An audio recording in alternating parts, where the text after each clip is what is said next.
Great. Welcome everybody to Granada Community Services District Board of Directors meeting, Thursday, May 18th, 2023. I'm calling the meeting to order at 7:43. And can we have the roll call, Chuck? Director Clark? Present. Director Dye? Here. Director Marsh? Here. Director Randall? Here. And Director Grant? Here. And Director Grant is signing in from, Jill, what's your address? 128? 128 Coronado Avenue. Okay, thank you. Okay. And we have General Manager Chuck Duffy, Assistant General Manager Delio Comito. And we have absent Bill Park in our council tonight. To start, do we have anybody who would like to any members of the public who'd like to make comments about anything that is not on tonight's agenda?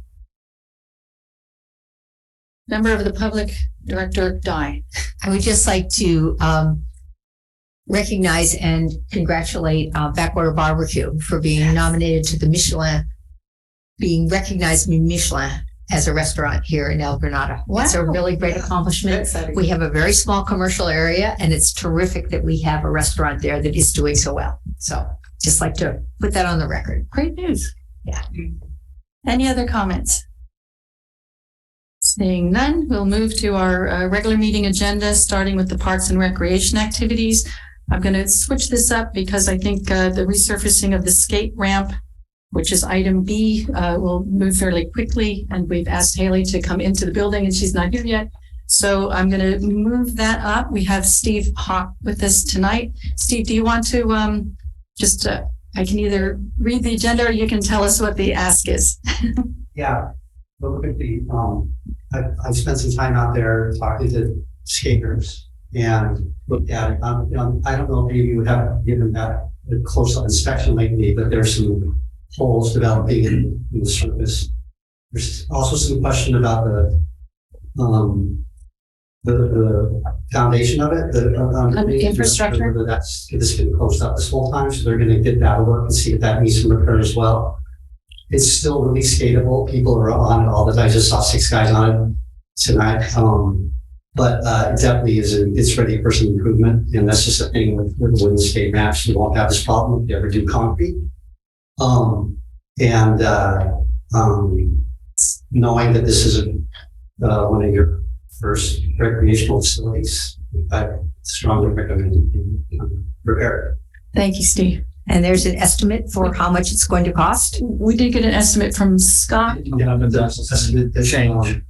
Nailed down. I think it was a little 11 or 12 grand. But the big question is the cost of the surface. The skin of it, the outermost layer, which is a proprietary product called Skate Light, is weatherproof, surprisingly durable given all the rain we've had.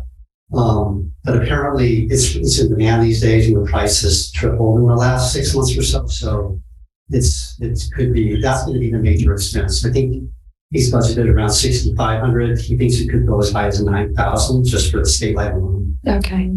But the guy who's offered to do it was in on the bill the first time, one of the volunteers, local contractor. He will show you the receipts that for his expenses for all the materials, on materials. He'll probably have his crew come in and do it, so we want to pay them. But we can also get a bunch of volunteers in as well. I think you're probably not going to find a lower cost. I don't know if you have minimum thresholds for when you have to go out to bid. But we do, but we're not near that. Yeah, we're not. Yeah, I think that he's a solid guy. He's a local guy. He was in from the beginning, and he'll do great work. Yeah, so this is what I circulated to your board, or Nora did actually last night. We got Skate Light, the actual plywood for $6,800, repair lumber $1,200, hardware and sundries $670, and labor that's $2,700. So totals 11 for their estimate, and may change obviously, Right. based on what Steve just said. That could go as high as even 15 with the Skate Light, but I think it's been 4 years, because I think it was 2019 when it was refurbished before. So it kind of gives us a sense of kind of what the cycle is going to be to keep updating it. So Go ahead, Barbara. Well, I am very supportive of this. I've been from the beginning. It's a great amenity, and it's what we're supposed to do as a arts district. I'd be inclined to maybe go not to exceed 15,000, just to give a little cushion in case there's some underpinnings that you haven't really fully looked at that need some replacement.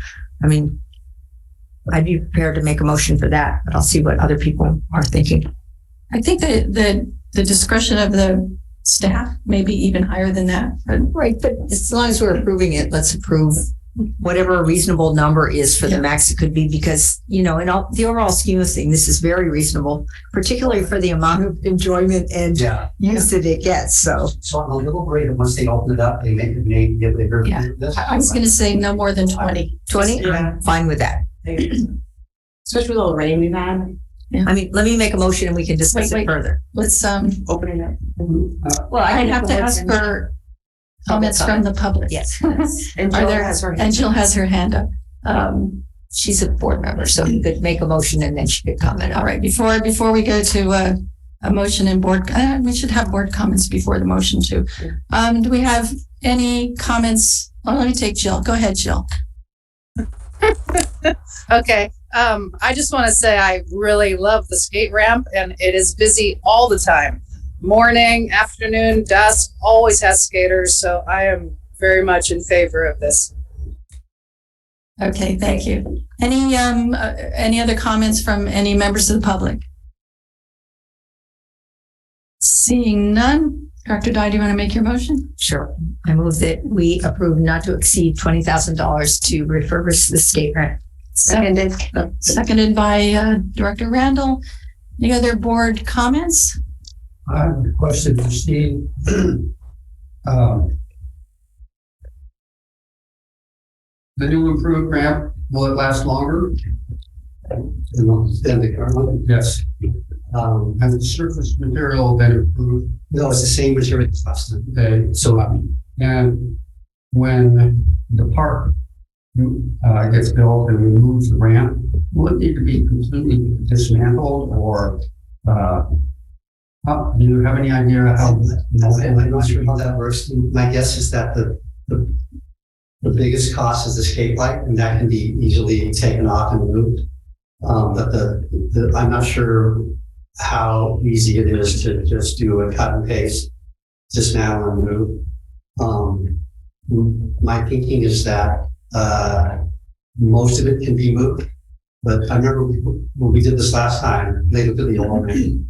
They realized it had to be demolished, and we just built a whole. So that's all I'm doing. So no, I can't have no guarantee there that they're going to be able to move the whole thing. Right. I really support this as well. But for sure, the surface, the skate, that's just put in with screws that come right out. So the biggest expense here is the skate light, and that's easily moved from one ramp to another. Even if you rebuild the whole infrastructure, you could easily do that. Because it's all 4x8, so you do just not. Great. And when you look, Go ahead. when you look at the costs, potential costs of a lot of the things we're going to be putting into the park, this is minor, and it's something we need to continue to support. It's like our longest support for any recreational option, and we should keep it up. At this moment, it is our best and only recreational facility. No. The Pump track program. Pump track. Recreational program, I meant for active play. Yes. Okay. Well, you're right. You're right. The pump track. We are a piece of the pump track. Okay. Any other comments from board? If not, we have a motion and a second. We call the roll. Director Clark, Aye. Director Dye, Aye. Director Marsh, Aye. Director Randall, Aye. and Director Grant. Yes. Okay, motion carries 5-0. Thank you. Okay. Thank you. Thank you for all your work. Yeah, thanks for doing all the research. Thanks, Steve. Okay, Haley, by the time you got here, Sorry. no, by the time you got here, the Zoom's working. So next agenda item is consideration of contribution to the Coastside Land Trust Junior Land Stewards Program at El Granada Elementary School for 3 academic years, starting this next year at $12,000 per year to support the program. And Haley Peterson is here from the Junior Land Stewards Program to give us an update on the program and answer any questions. Yeah, absolutely. Thanks for having me. And I'm excited to say that we've completed our second successful year of the Junior Land Stewards Program at Granada Elementary. And much thanks to GCSD for supporting us and allowing us to expand the program to Granada, which is our home school, my home school, and my kids go there. So it's really exciting to have it there. So thank you so much. I was going to attend over Zoom just because I wanted to share the slideshow that I prepared, and I'm not sure if that is that a thing that we can use. So we have your report we can put up. Or did you? I think this. Did you share this? Page 8, Chuck, on the pack. Oh, is it in there? They're just going to show the report. Oh, just the report. Okay, that works too. You did a great job on the slideshow, though. I mean, if anybody wants to see it, it is on our website at coastsidelandtrust.org, or sorry, coastsidelandtrust.org, under the Junior Land Stewards page. And it's the first video that we see there. And that's just really fun to see what all the students have been up to this year. And it highlights not just Granada, but also we're at Hatch, of course, that's where we started the program, and we actually were able to expand a fair amount of years as well. We're at all 3 schools, and next year we'll be at these as well. So all 3 schools and all 4 of the classes will be there. Glad to hear you. We had somebody at a prior meeting ask about Farallon School because some of the kids in our district also go to Farallon School. So I'm glad to hear you're at Farallon School. Yeah, we're super proud to expand it to all districts. So great. Progress. Okay, there. Chuck, so did you share his screen? Sorry, where he got froze out. No. And it's so nice to meet you in person. It's nice to see you in person. And of course, I know Jen and Barbara. So nice to meet you. I don't know. I think he's having connectivity issues. Okay. Well, we have it in our pack. It's in the packet. Okay. Oh, Thank you so much.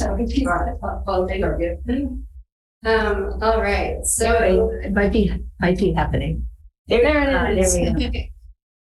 Awesome. So, this is the start. So we started the program in September, and I provided a report at the end of 2022 for what we were up to in September and December.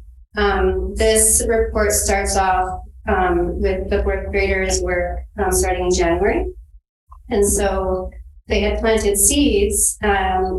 California indigenous pollinator plants from seed in November. And so by the time they got back from their holiday break, they had seen a lot of It wasn't me. a lot of It was Jen.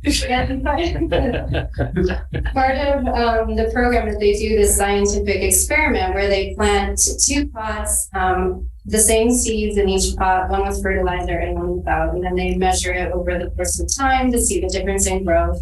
And you can see in the bottom right-hand picture, they document all of their observations with pictures and measurements and math and all sorts of cool stuff in their nature journal, which is the big component of the program is nature journaling. So it just teaches students how to observe the world around them really closely and get all of their observations down on paper, whether it's in the form of a picture or writing or numbers.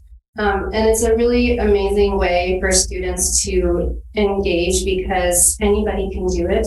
You don't have to be a good artist. You don't have to be a good writer. Spelling doesn't matter. It's just all about observing and getting things down on paper. And it's just a really, it's a confidence builder, and it's a really great way for them to engage in their natural world. So one of the labs that we did in January was a soil composition lab where we actually took soil from the gardens, the habitat gardens where they're making their pollinator gardens, and analyzed it. So we did the jar test where we put the soil in the jar, water, shake it up, and it settles into layers of still standing pipe. And then they use the triangle in that picture on the right, and they take percentages. So they do a lot of math, take percentages of all the layers and figure out what their soil composition is or their soil texture is. So I think in that case, it was like a sandy loam or something like that. It's just, the stats that they go through to get there is really fun. I was impressed with the math. They also have little hand microscopes so they can look at the soil really closely and see all the different sizes of the soil particles. That's fun. So in February, their plants were big enough to plant in the field. So on our third field trip, that's what we do is we take all of their plants that they've been growing over the past 3 or 4 months and we put them in the ground.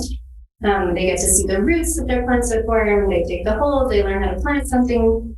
They flag them off so we all know what's what. And they get really messy, get really muddy, find lots of worms, and they have an awesome time. So next, I believe we did this in March, was the flower dissection. And we get our flowers donated from Safeway and some other flower growers in the area, which is really amazing. And the students take apart their flowers. They have their hand microscopes so they can see things really closely. And they discover all the different parts of a flower. So the male and female parts, and they see just how pollination works. And it all comes back full circle when we talk about pollinators in our garden and the benefits that our plants are providing for the environment. So it's really cool. And then on our last field trip, it's just like a really fun kind of celebration of everything that we've been working on. They nurture their habitat gardens by weeding, and this year we did not have to water because we got an abundance of water. But you can see on the upper left, one of our students picked a bunch of sourgrass or sallis from her gardens. There was lots of that around, so that was fun for them. We had some ladybugs and explored some plants, and then we went on another naturalist scavenger hunt where we walked over to this pond, which is in Miramar East. And along the way, we looked for things like stuff that decomposes, something that reminds you of spring, something in bloom, ladybugs, bees, butterflies. So they're exploring along the way as we're going on this hike. And you can see in the bottom right, they found an ant's nest, and they're watching the ants carry their eggs around and exploring that way too. And they bring their nature journals, and if they get inspired, they can pass stuff there too. And so this is just the curriculum. So of course we do the labs and the field trips, but also every week they do curriculum in the classroom with their teachers, which we provide to their teachers. And so in January, they're measuring their plants and learning how to graph. And then in February, they actually build a terrarium and watch how the water cycle works within their terrarium. And then they watch a series of videos that brings up to a larger scale where they learn how water drop goes through an entire watershed, all the way from like a mountain to the ocean. And then they drop it in their journals and discuss it. So it's really fun. And then in March, we focus a lot on pollinators, and that kind of brings it all back to all the work that they've been doing over the course of the year with their invasive plant removal and growing their plants and building their gardens, and the animals and creatures that are benefiting from all their hard work. So there's just a few examples of their observation there too. There's really impressive art on that. Amazing. I love the graphs. At the end of the year, I collect all the journals because I selfishly want to see them, but also write a little message in each one and give them back. And it's really fun. I love it. So here, we do a big certificate program, a ceremony in their classroom where each child gets a certificate. And I show them the slideshow that I mentioned earlier. And they just get a huge kick out of seeing themselves on the slideshow. They like think they're famous. They love it. They're all just cheering for each other. It's really sweet. So it's a really great way to end the program. And yeah, it's a really fulfilling and amazing thing. So thank you so much for supporting it. Haley, do you have a commitment from the high school for the high school mentors to stay with the program long term? Yeah. So I work really closely with Mr. Joseph Santoni, who is the head of the science department at the high school, and he every year offers his students in his AP environmental science program to act as volunteers as field guides on the field trips. Great. And he's even expanded that into some of his other classes if we find that we don't have enough volunteers. So he's able to pull from a budget too. Great. So younger kids love those big kids. Can you just yeah. talk for a minute more on the field trips? Yeah, absolutely. So our first field trip, we go out and choose our habitat garden location.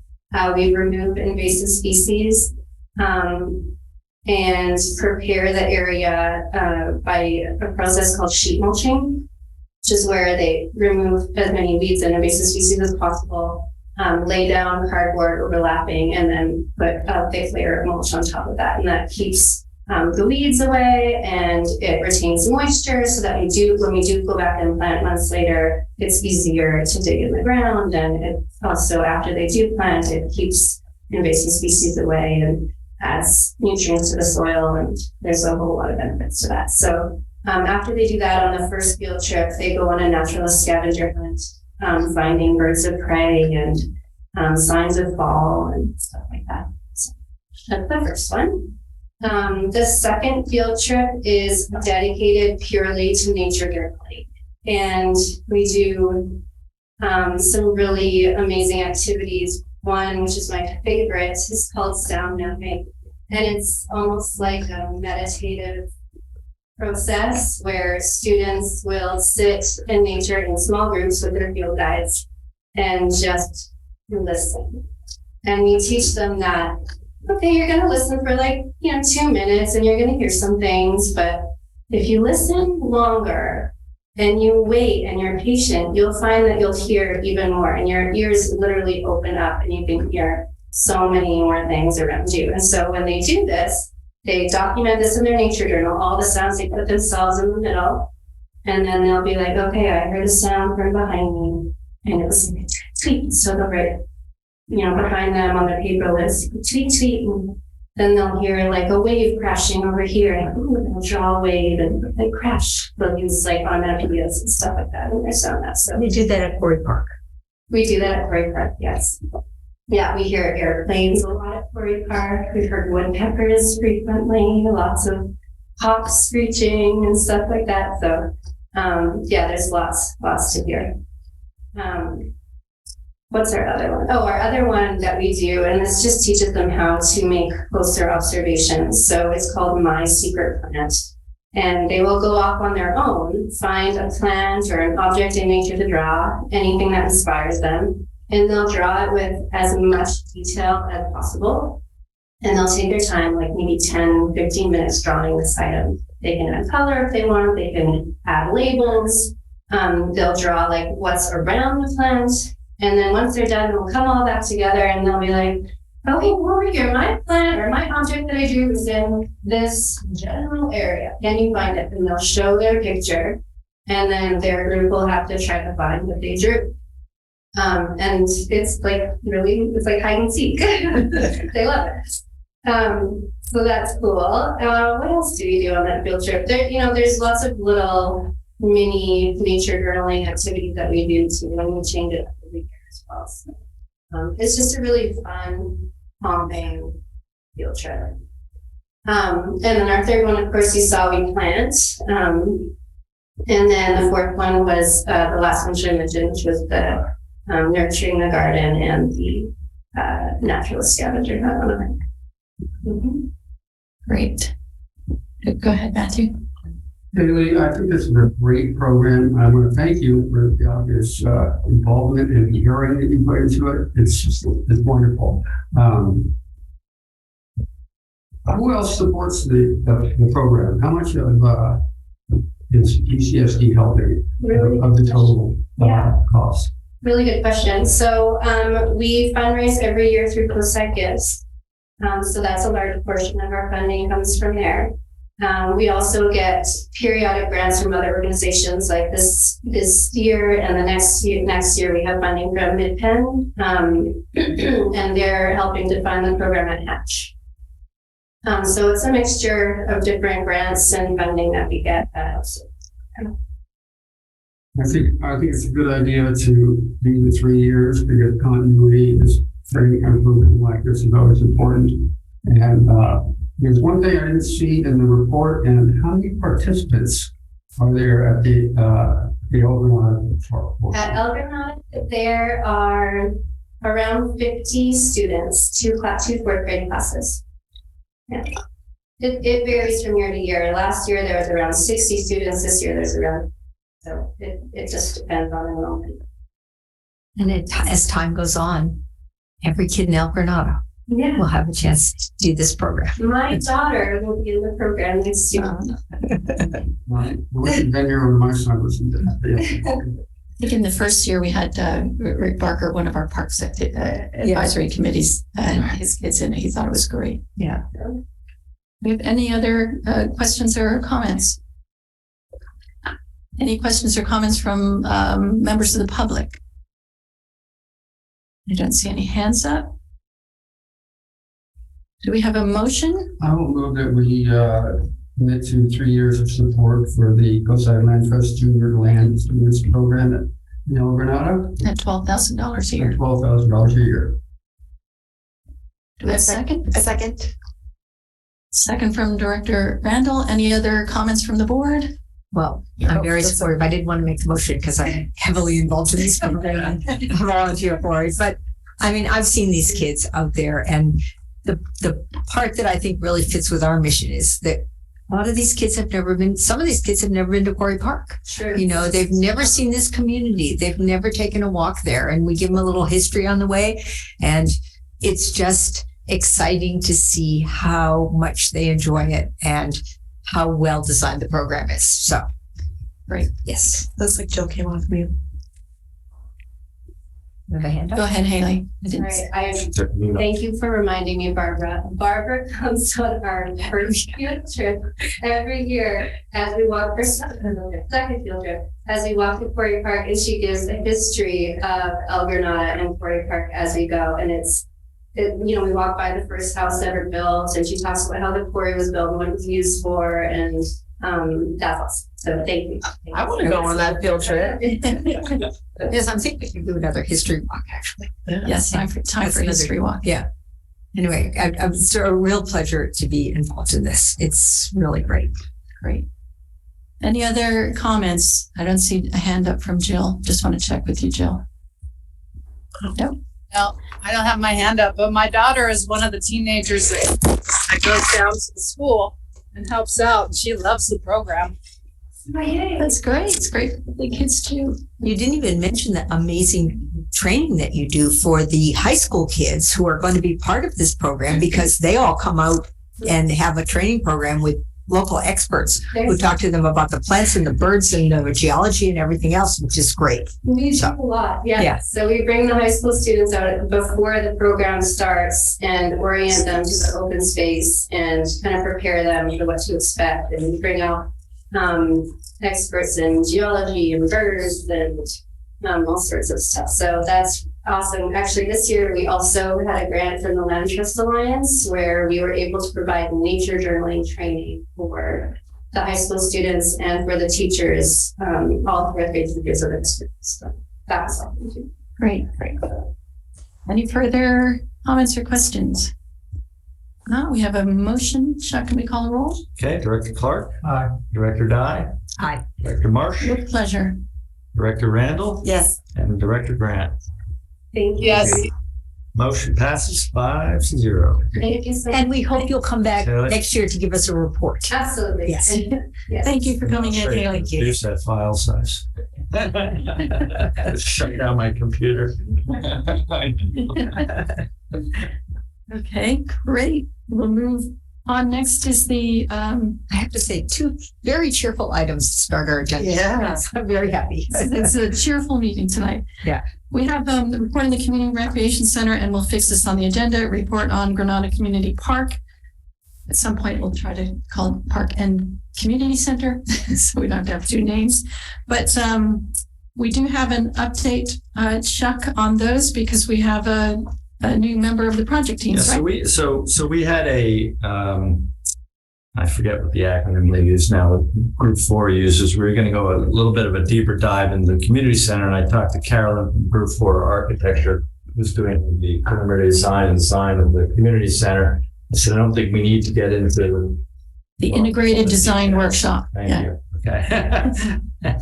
So we canceled that, and what we're going to do is set up a meeting next week with Ray Razavi, who we brought on board. So I met Ray, I don't know, 3 weeks ago. We had a nice conversation. He's an ex-city engineer for South San Francisco.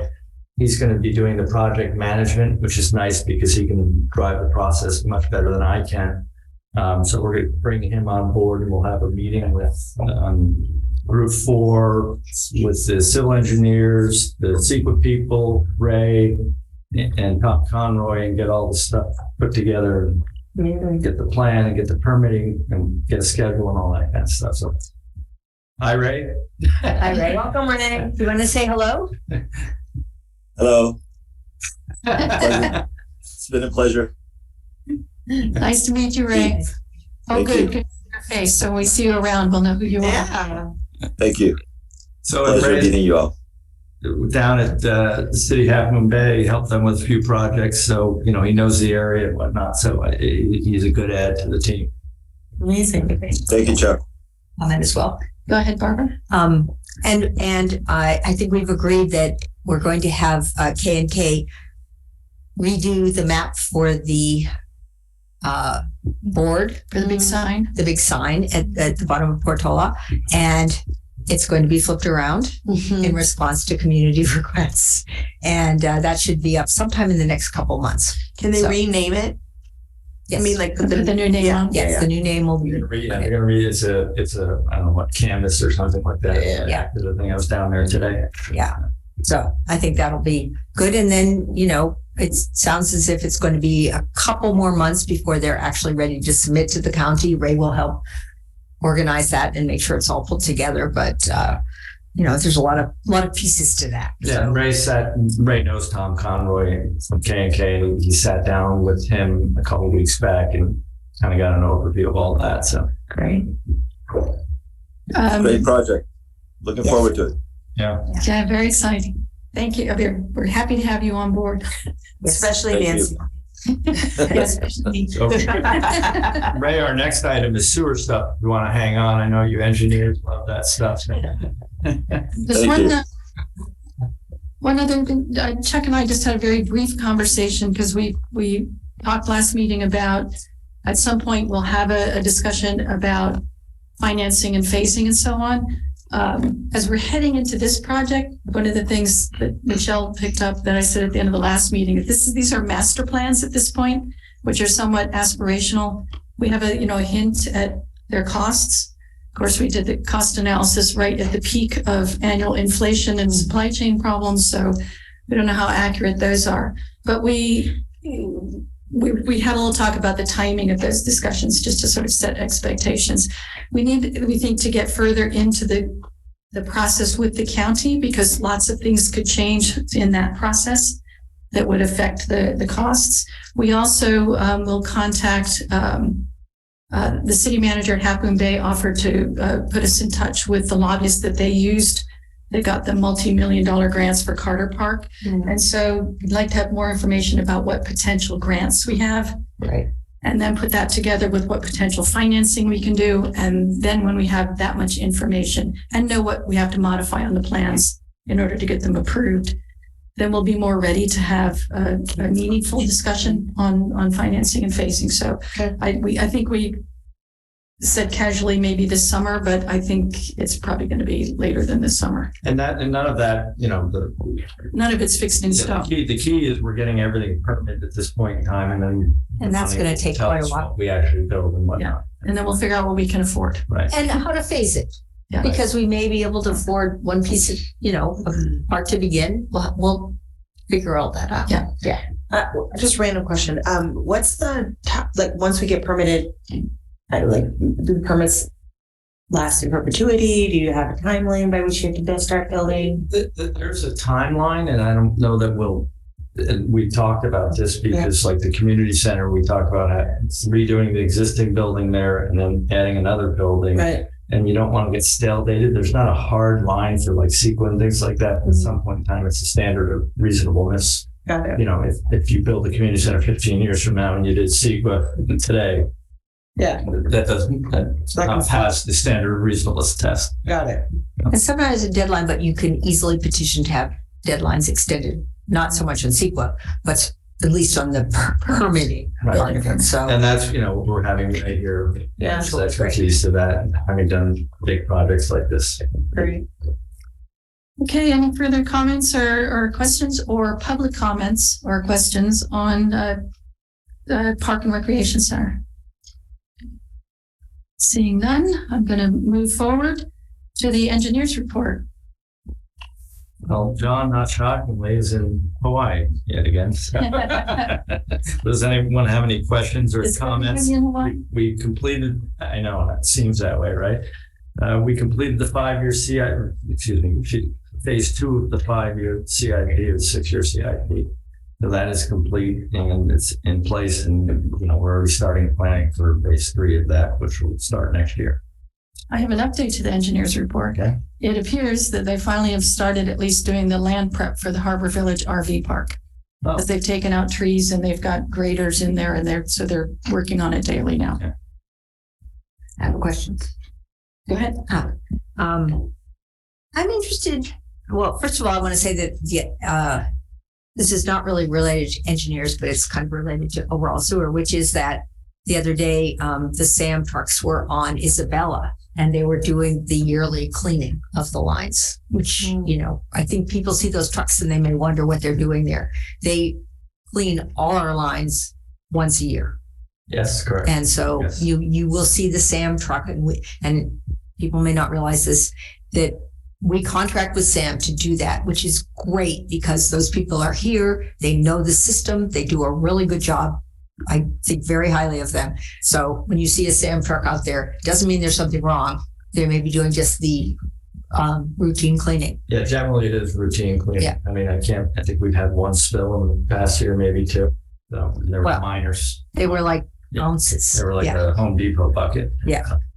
But my question is on this standard specifications and details. I'm curious about this. It seems like this is something good that we're going to do, which is update our standard specifications and details. It's my understanding that there's now new materials for sewer lines that are generally accepted and much better than the old lines, many of which, even though our things all say they were put in 1920, they were actually put in 1910 because they were all in place when they opened this place for purchase.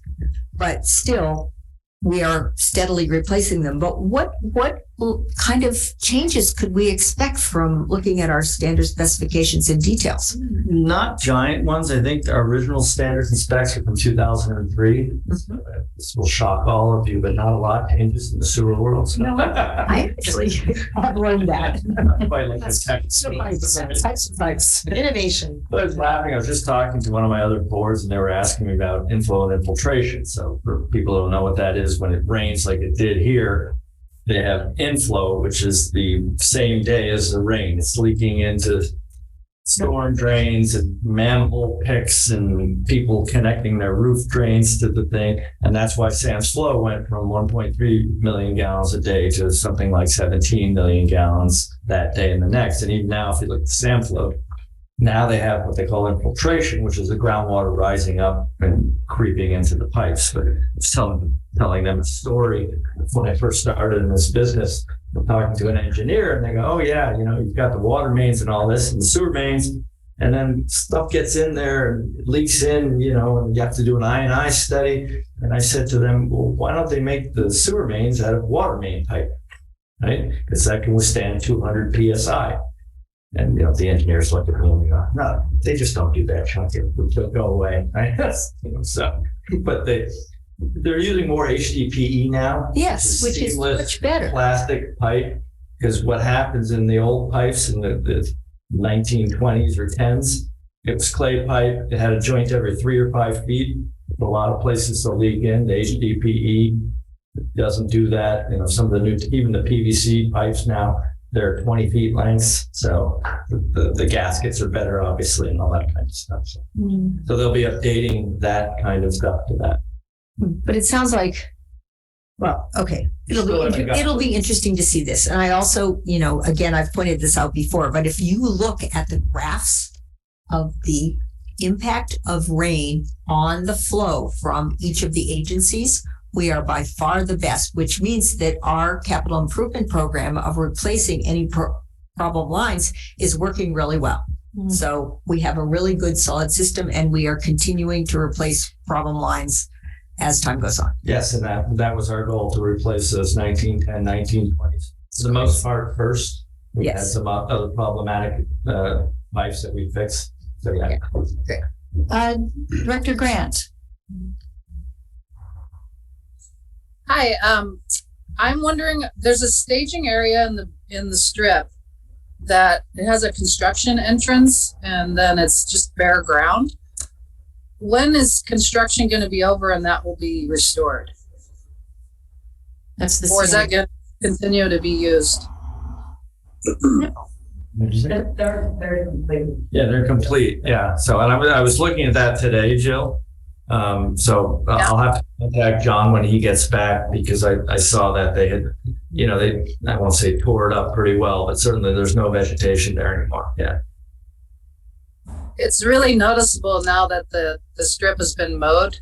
It's really noticeable. Yeah. So let me check with John Rayner on that. Go ahead, Delia. Do you need to come? Can you call your mic to the mic? I just want to mention that I've been asking for the update on specs, and we need to add a couple of procedures so that we have them in writing to provide to contractors. And one of them is demolition requirements, because we've had a couple of buildings in Princeton that have been demolished and they have existing laterals, and I don't know what to tell them. So, John was providing us with verbal instructions, so I'm hoping that those will be provided in the next month as well. So we are going to be making improvements to this specifications. Very good to know. Thank you. We don't have a abandoned in place policy now. I'm sorry. We don't have an abandoned in place policy now. We take it on a case by case basis. It doesn't happen a lot, and so depending on sometimes they just fill it with concrete, sometimes they rip it out, that kind of thing.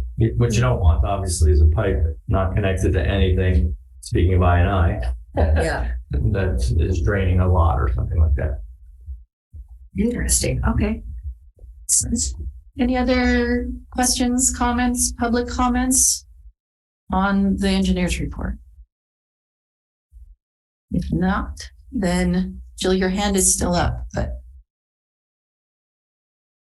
I did have one more question from the public. It's actually from my neighbors, and I wasn't sure how to answer it. So they wanted to know why we mowed the strip.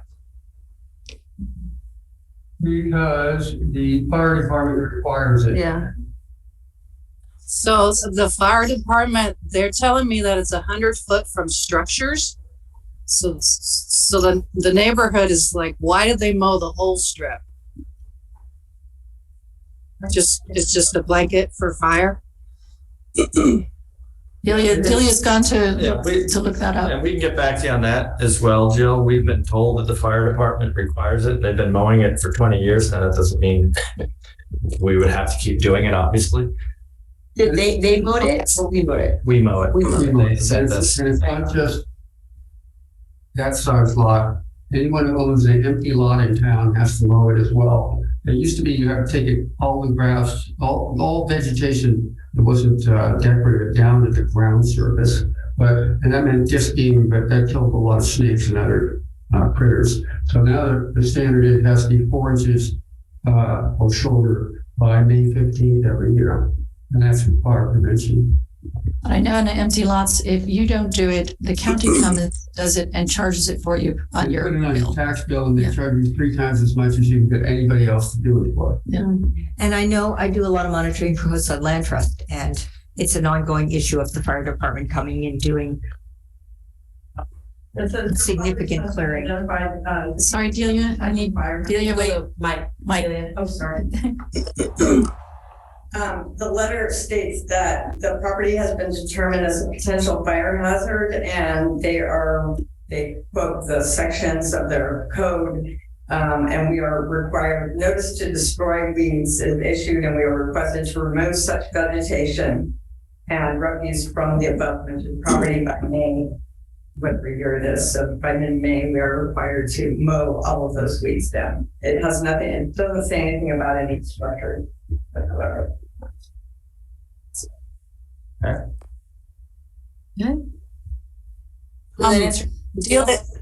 Delia, can I have a copy of that? And then I have an idea for the junior stewards next year before mowing. I noticed there were no nesting bird surveys, and we're in the height of the season. A lot of ground nesting birds. It would be great to have the kids, a week before they mow, just form a line and walk that whole strip to see if they find any nests. They would love it. And, it would do the job. Because there were a lot of dead critters out there. The 2 mornings afterwards, the coyotes were out just feasting in that field. It's a good idea. That's a great idea. Yeah. Yeah, nice idea for them. Haley left already, Rob. To pass that paper back. It's a great idea, though. Okay. No more questions on the engineer's report. We'll move to the exciting world of Sewer Authority Mid-Coast meetings. I did actually note, looking at the report, Barbara, what you noted when you see the rainy days on that one graph that shows the rain, you see Half Moon Bay goes up, spikes about double. Mm-hmm. Usually they're about 1 million gallons a day more than us, and they go to $2 million, 2 million gallons a day more than us, and on one storm, 3 million gallons a day more than us. While we vary by about 200,000 to 400,000 gallons. Yeah. So it must be that both the type, a little bit the microclimates and where the rain falls, but it also looks like it's too big just for that. And so I hadn't thought of the updates on the pipes and basically having tight pipes. Yeah. Helps that. Yeah, go ahead for Sam. For Sam, what happens at the SAM meetings? They've been a little more interestingly rancorous lately. I'll go through the minutes, April 24th. One thing that I would like to note is that the practice of putting the status of the CIP projects for SAM in consent has got to stop, because we miss things, and there's no discussion, and it has to. The CIP is the big deal at SAM, so it's all the money and it's all the permitting needs, and the occasional fine. At that April meeting, Director Guy pulled another consent item about the unfavorable variances on many items due to the storms, and we are. Sam is considering a way to clarify, and this was also been requested by other directors as well, to clarify the too big and too detailed financial reports that we get monthly. Can I just speak to the insurance question right now? Well, yeah. It's, you mean how much is going to be covered? Yes. Yeah. Okay. Go ahead. Well, we had a finance committee meeting for Sam today, and it looks as if many, if not most, of the costs of the problems in January, New Year's Eve in January, will be covered by insurance. but that money won't come in until the next fiscal year.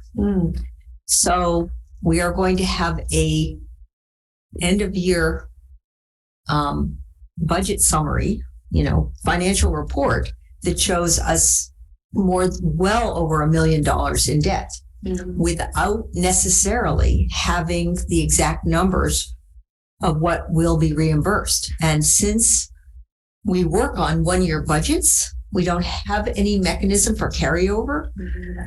It's really a mess to figure out how this is going to work. And it looks as if FEMA will cover additional items, but they will only cover items that insurance doesn't cover. So FEMA won't weigh in until insurance has weighed in on what they will cover. So at this point,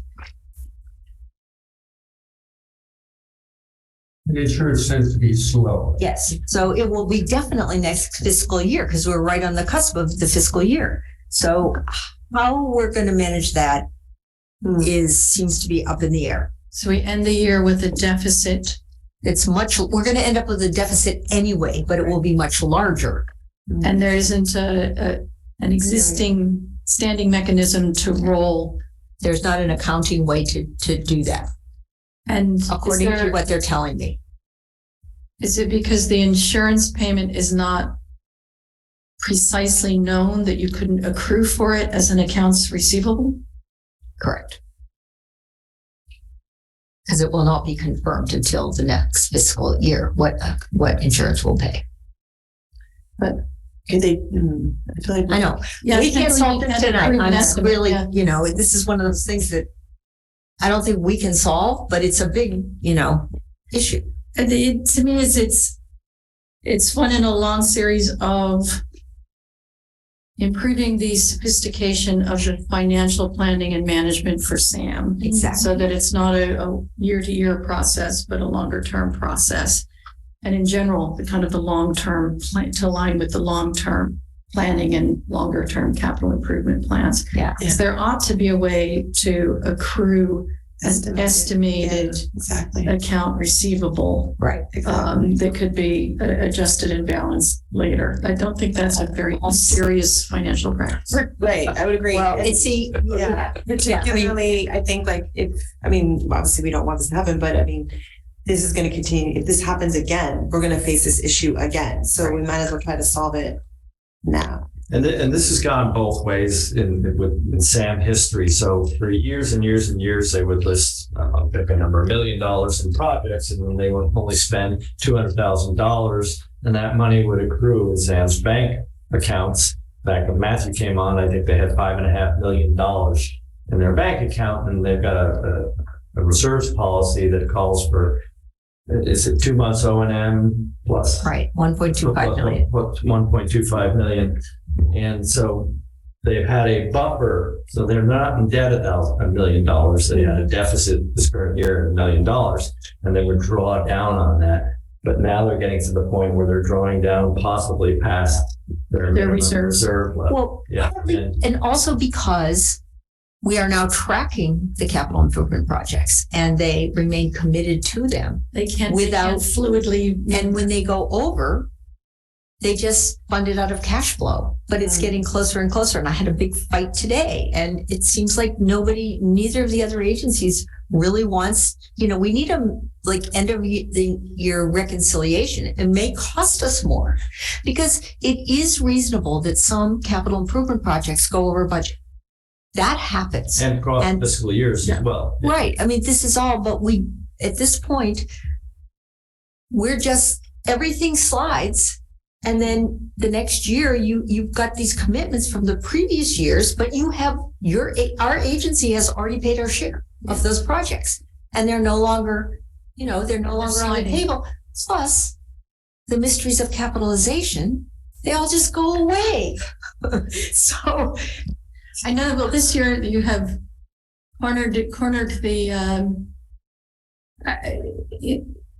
Instituted the reporting of progress reports on the capital projects so that it is much more difficult and much more transparent if money starts to slide from Right. being And committed they to don't get capital done. projects into the O&M, and then the capital projects not getting done. Right. So I'm glad actually to tracking the capital projects that we have, as you noted, paid for. Yes. And even if they slide into the next year, and even if they go over budget, and that has to be addressed, at least we have a sense that the planned improvements and capital, keeping up to date of the plant is happening.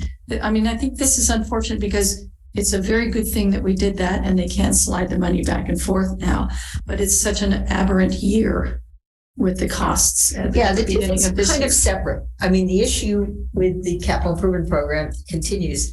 The issue of the insurance is kind of like a one-time Yeah. problem. That's what I meant. In past years, they would have just robbed the capital programs Right. to make up that deficit. But it And they have impacts. done that. And they- Yes. yeah. And- Yes. Yeah. That's what they did in 2021, but starting 21, 22, we're tracking it and they're committed to finishing all those projects without necessarily the funding to finish them. So cash flow, because we pay it all up front, cash flow kind of covers it, but we're getting closer and less money as you fund it. I mean, we have huge expenditures and it really impacts the issues around, which I'll go back to Matthew for, around next year's budget, which has two major issues that are an even bigger mess.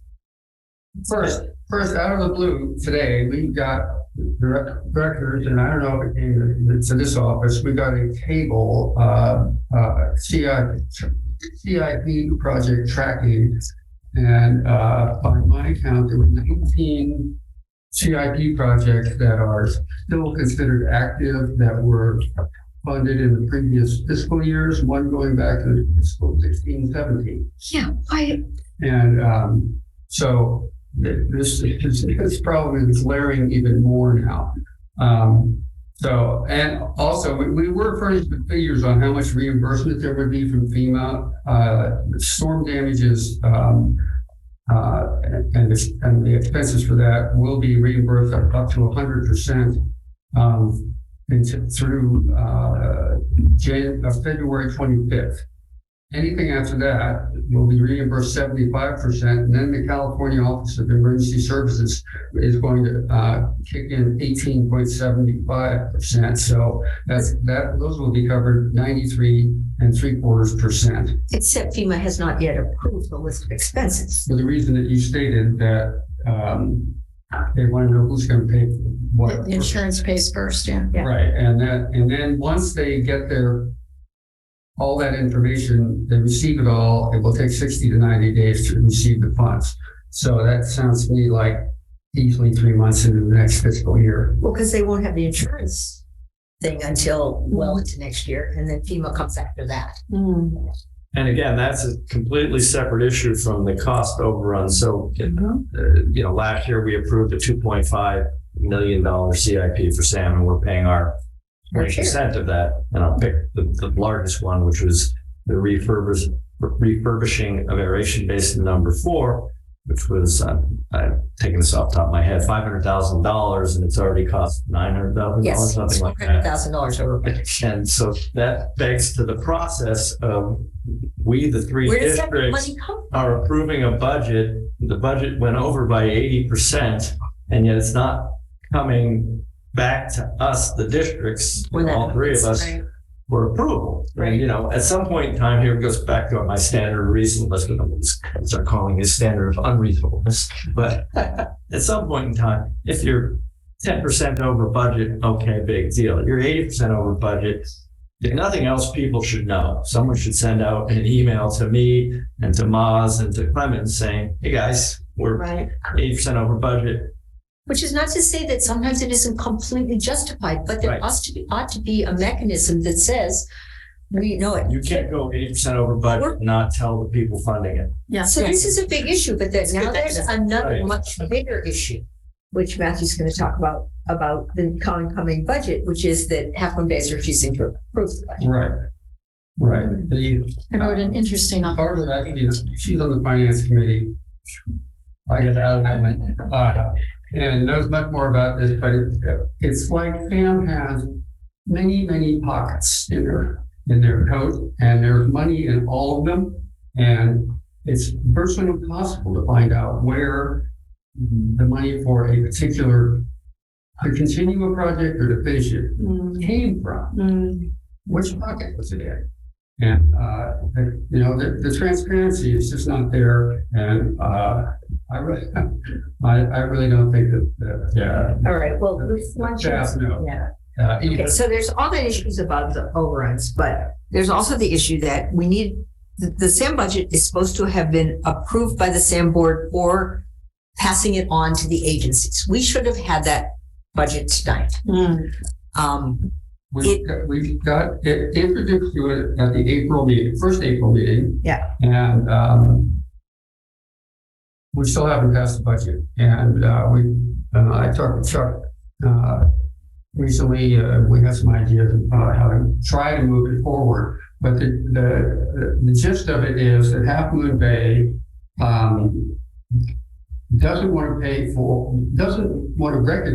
recognize the difference between things that are necessary under the JPA and the fact that SAM is under a consent decree from the court with the Ecological Rights Foundation to replace the entire Montara forest main. And there's no ifs, ands, or buts. And the big but is that SAM hasn't gotten off their butt in 4 years to do anything about this. And so the only money that's been allocated for what's estimated at, well, a number that gets thrown around is $11 million to do this replacement. And the only thing that's been passed but not yet funded is a design study. It's a study of how to design, as I understand it. Yeah. It's a study of how to design what needs to be done. Right? Replace the pipeline. And that was $186,000 out of a potential $11 million. Wow. And that was a struggle to get Half Moon Bay to go for that. They didn't even approve it. Well, Like I said, not in the budget. it's not funded. Mhm. And despite their protestations, for instance, in today's Half Moon Bay review, they at both of the last budget discussions, Half Moon Bay's stance was that they wanted to see a infrastructure budget of 0, unless they got the stipulation signed by the other two agencies that when they win the court appeal, after the case where they were totally slaughtered, they lost everything in court. When they win the next one, they want a stipulation from the other two agencies that all of a sudden will have millions of dollars to reimburse them for everything that ever got done outside that doesn't benefit them outside the city limits, essentially. And that's their stance. And we saw it again at the last meeting with repeated protestation. They want to see that pipeline replaced for the consent decree, and they want to get everything still going on all the other improvements, but they voted no. And that they have half the votes, that kills the project and the budget right there. And SAM can't function without a budget. SAM can't function without a budget. So we are trying to come up with some ways to get Half Moon Bay to realize that this is an integrated system. We are operating under the JPA. They have obligations that they have to meet. That's all there is to it. And they tried to get out of it with this court case. The court shut them down completely, and now they're putting their marbles on letting the appeal will work. And there's two things. There's that, and then there's the settlement, the ERF settlement that said that we all agreed, that was signed by Kishin, that said SAM agreed that we would replace the Montara force main.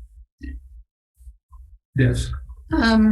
There's a question here, but I think it's something that we should say for the record, and particularly when we say SAM, because SAM's not a separate entity from its 3 member agencies. It is a conglomerate of its three major entities. Right. And SAM, Sewer Authority Mid-Coast, is comprised of not just the plant, but the plant, Right. several pump stations, the waste storm overflow tanks, and the pipe that connects them. So when I read the op-ed today from one of the Half Moon Bay directors, which may motivate me to actually sit down and take the long time it takes me to write things for the paper. But there was the notion that Half Moon Bay doesn't benefit is from anything connected to the intertie pipeline is simply factually incorrect. If we didn't have the stormwater overflow tanks, then in December of 2021 and on December 31st this year, every manhole in Half Moon Bay would have been overflowing with raw sewage when the plant shut down. Yeah.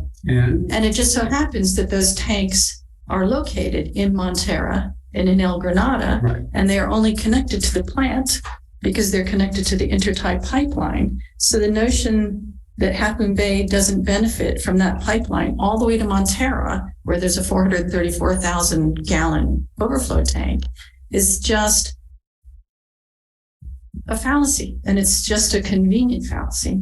But where I was going with my question was more when I read the op-ed and said they're trying to basically hold the budget hostage to agreeing that if they win their lawsuit, there will be money paid back, as if the lawsuit, which is already lost in a summary judgment, has any force of law or agreement any way connected to or overdoes the JPA. They have a legal obligation to operate under the JPA until such time that their lawsuit is decided whether they win or not. There's no put on hold our current legal agreement. Right. It's just such terrible, bad behavior. And it almost speaks to the other thing I might write up, having been an organization designer at one point. This is just such a broken design when, 4 versus 4 means nothing gets done. But also there's not a board that is operating as a board with all members for SAM as our sewer infrastructure for the whole Mid-Coast. Interestingly, the op-ed today from one of the Half Moon Bay directors says basically Half Moon Bay is being asked to pay for something for the Mid-Coast, as if Half Moon Bay is not part of the Mid-Coast. And as if the money that was given by the federal government to build the plant wasn't conditioned on all three entities working together to create this system. And randomly, because it was lower geographically and they had some land put in Half Moon Bay, could have been put anywhere. Well, I understand that also they wanted it away from the more sensitive biological areas to the north.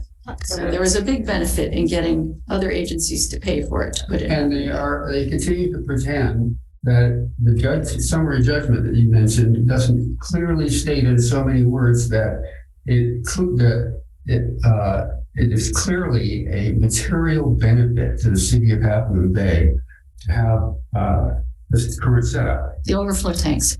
Yeah. Wow. Well, the entire IPS system. Yeah. Yeah. And this is people that never looked at that JPA and just looked at it as contract law, and they noticed right off that Half Moon Bay gets a really tangible benefit from the way it's set up. A piece.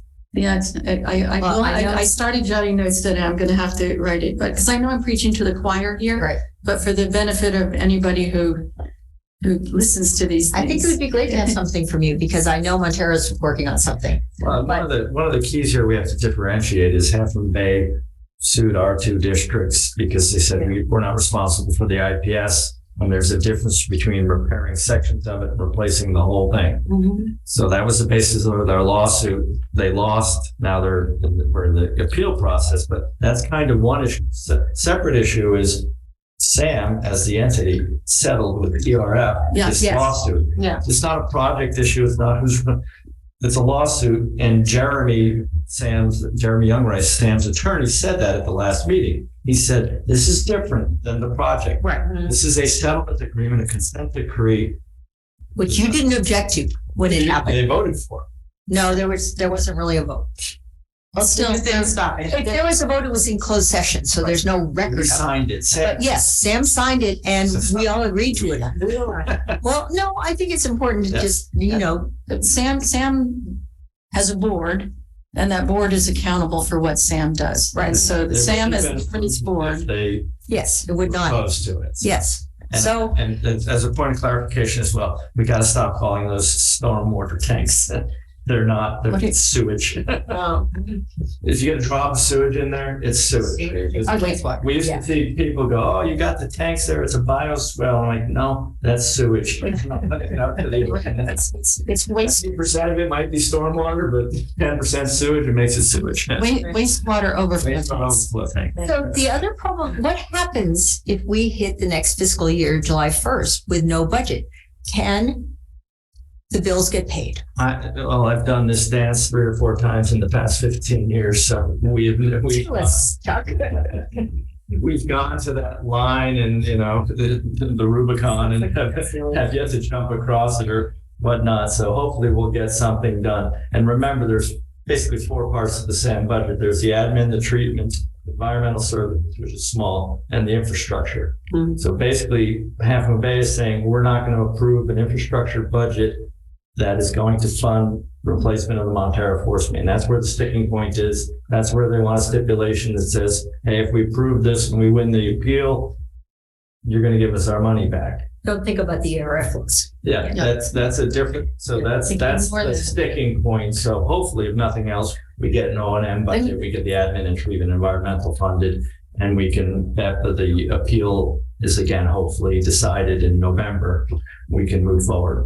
We may have to have a special meeting at some point. Yes. Yeah, we'll have to do a budget adjustment once that happens because we'll have information. Can GCSD basically go ahead and do our budget with our best guess placeholder for Sam if they don't have a We can budget? do the O&M portion, and I think that's what we're gonna have to do. We had it teed up to do it this meeting, and they didn't pass their budget, so. But if it doesn't pass, can we then just approve O&M? We can do whatever we want. But will it have the force if it isn't something that came from them to us? Yeah, we have done some bad decision, I guess, is someone's, when this happened 8 years ago, 10 years ago, we said, let's just carry over the O&M budget from the prior year, which is kind of silliness. We have an O&M budget, the admin part of it. We have that. Somebody should approve that at SAM. It's way higher. We can approve our budget and send them money. We don't have a basis for it. Again, we can do. That was more my Yeah. question. It was not going to be about us approving the part of the SAM budget that we need to approve. It's more, can GCSD do a GCSD budget with basically our most reasonable estimate on the SAM line so that we can have a budget? Yes, absolutely. Well, I won't go past June without it. So we'll have to do that. Yeah. So we have technically until September 1st. But And I'll just point out that 8 years ago, when the budget wasn't approved, that was when the Granada force main repair did not get approved, which resulted in a major spill because Half Moon Bay refused to approve a budget to replace that pipeline. And that resulted in a major spill, which ended up with a $600,000 fine. So, And the ERF.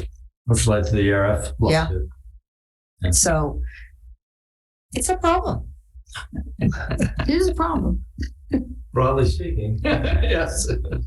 And there's also legal technicalities here. The JPA talks about passing a general budget. So passing one that misses out on several $1 million of infrastructure is not a general budget. And can we do that? Well, we'll have to. Okay, and one more thing to mention, which is that Montero would like us to approve a budget with $3.5 million in the infrastructure budget for the Montero pipeline.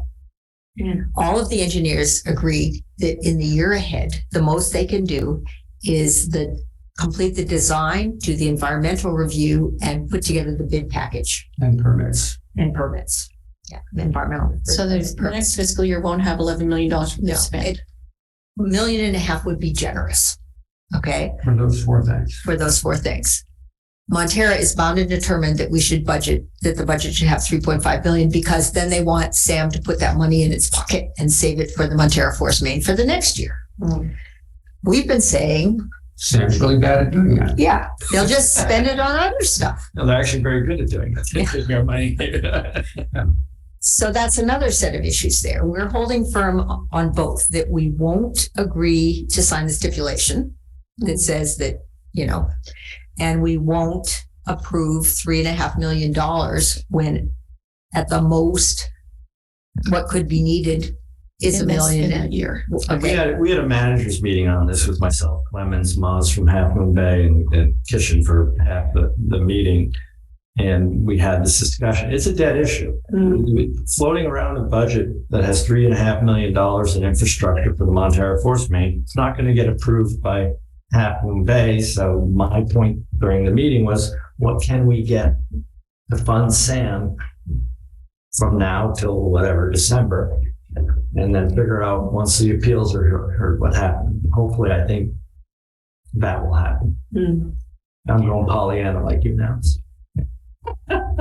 Well, pretty clear summary judgment. Yeah. Well, and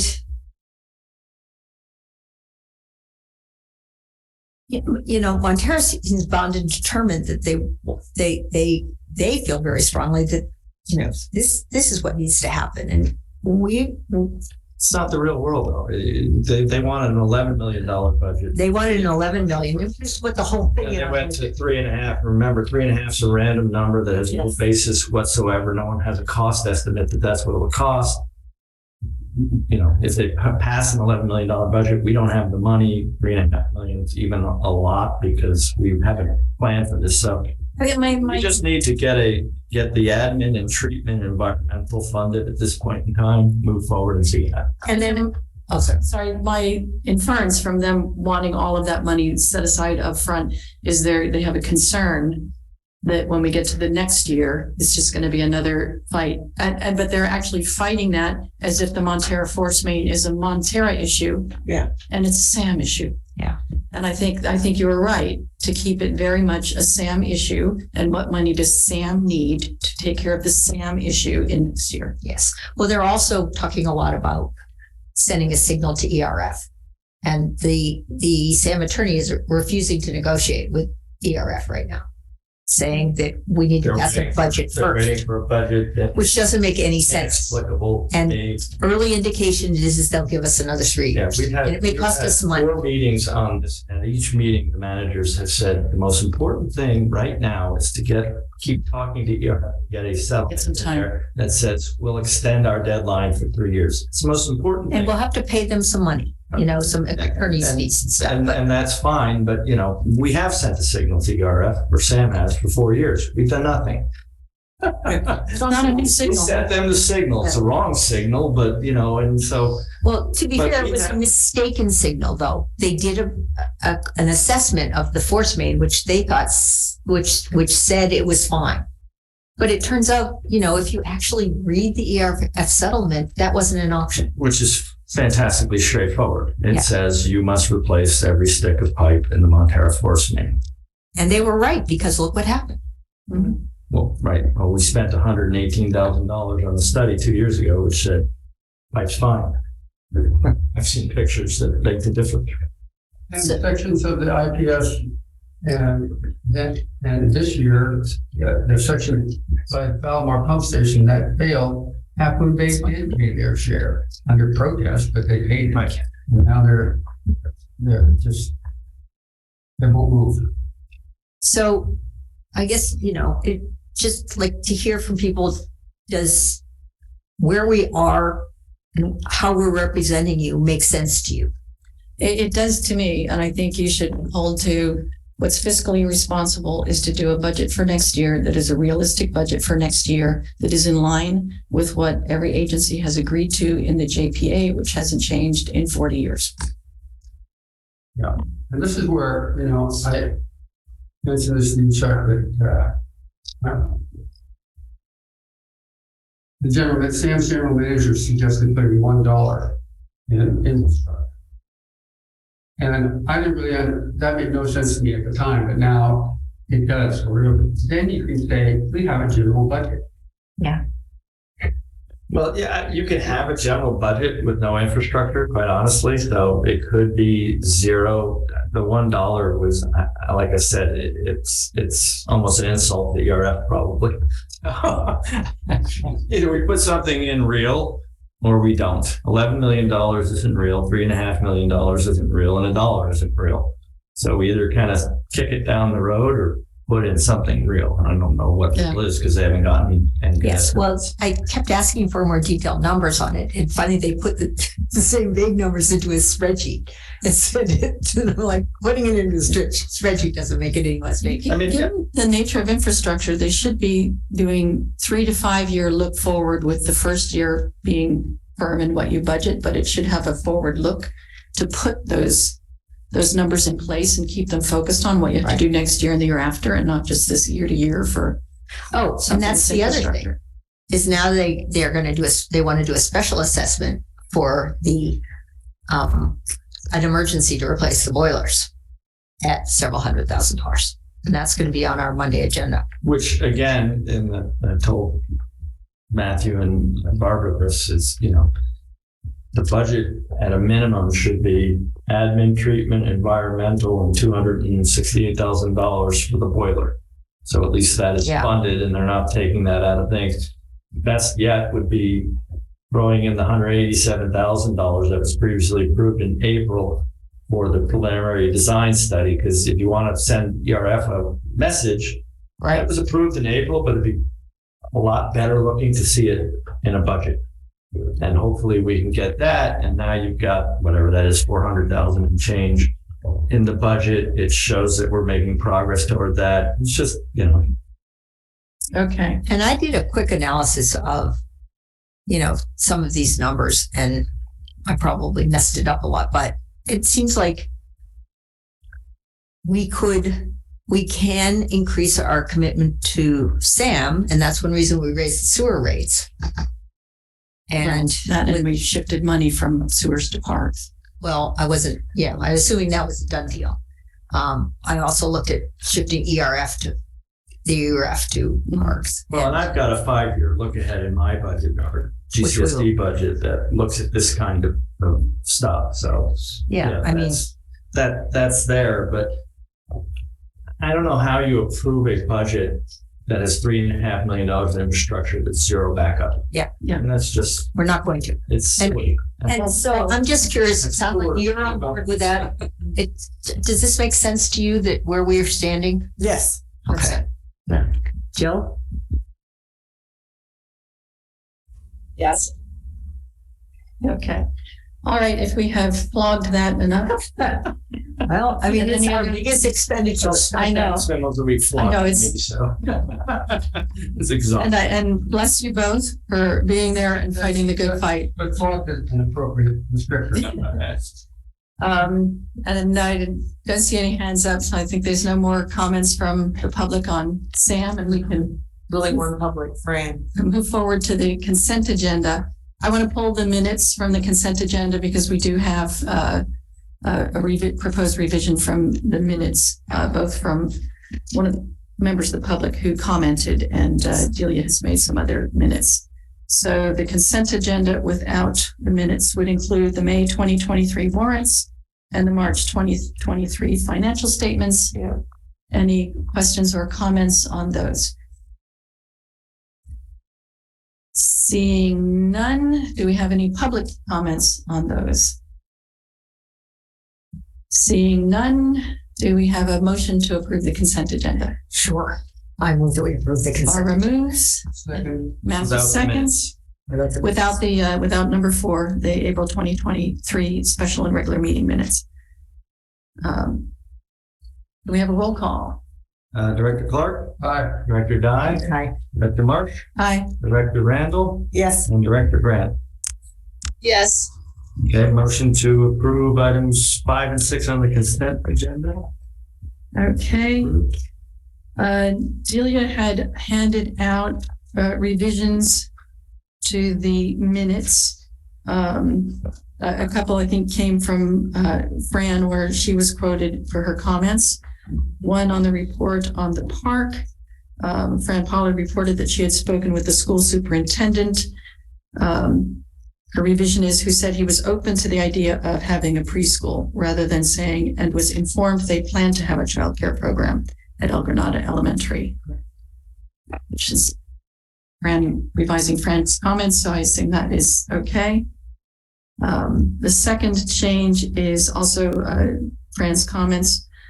Rather than Fran Pollard spoke in support of the name of Granada Community Park, it's revised to Fran Pollard supports the name of Granada Community Park since she and Lenny Schultz worked for decades to save the strip for a community park. I have one more change to that. We're fixing a name, in the second paragraph as well. Okay, with spelling? Yes. Oh, Melinda. Oh, yeah. Okada is with a C, but also Melinda. Melinda? Is missing the D. Oh, Melinda, okay.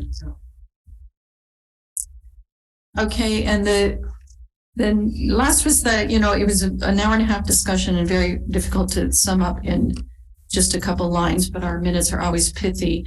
I did think, given the length of the discussion, and I said this to Jen just before the meeting, that in addition to what Directors Marsh, Clark, and Dye, this is revised to wish to recognize those who worked. So left it open. That won't make it. the sense of us, Dr. Marsh, Clark, and Dye wish to recognize those who worked hard to preserve the property for a community park and to recognize the history of the community. I did think, given the length of discussion, that Jen's comment should also be represented there. Jen. Sure. Is it fine? Can I propose that I give a sentence to you, Delia, tomorrow? Okay. I'm not gonna be able to freestyle one, right?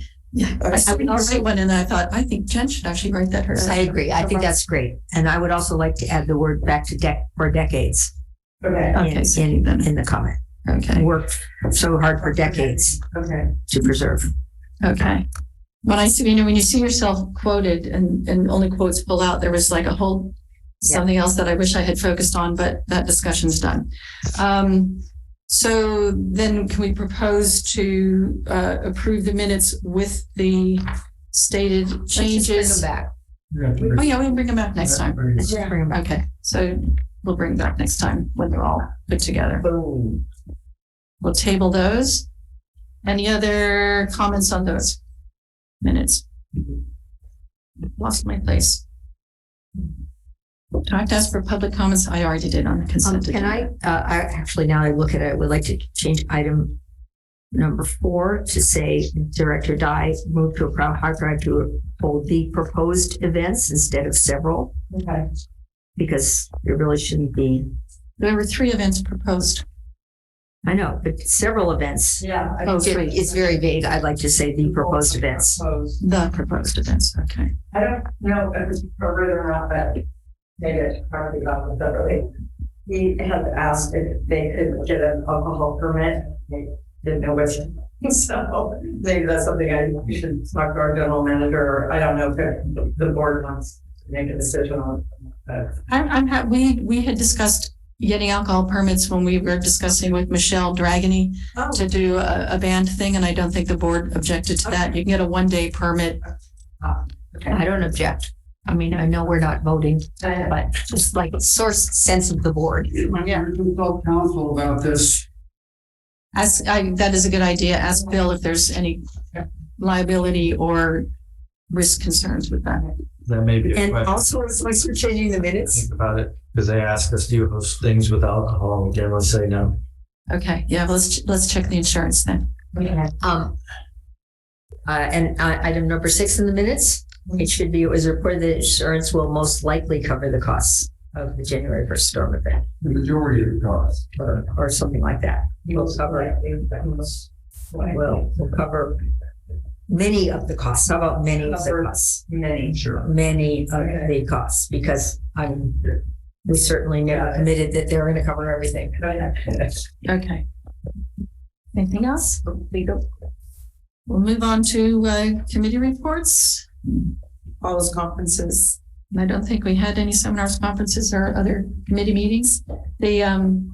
Yeah, because not even the park or rec center committees have met. The information calendar, we don't have an attorney's report because our attorney is off in, I forget which island this time. Same one. Do we have general manager's report? I have nothing further. I think I gave you all an update on my SAM meetings. And administrative staff report. I'm asking for them. Okay. Any new future agenda items? Seeing none. Any other public comment from our faithful member of the comment who comes to the meetings? Member of the public. Seeing none, this meeting is adjourned. 9:12. We had started. Bye. We might have finished at 9. Bye, Joe. Oh, bye, Joe. Yeah, it was Joe. For the longest time, wondering why it was light at Jill's house Yes. when it was dark here. Yeah, I didn't understand. And I realized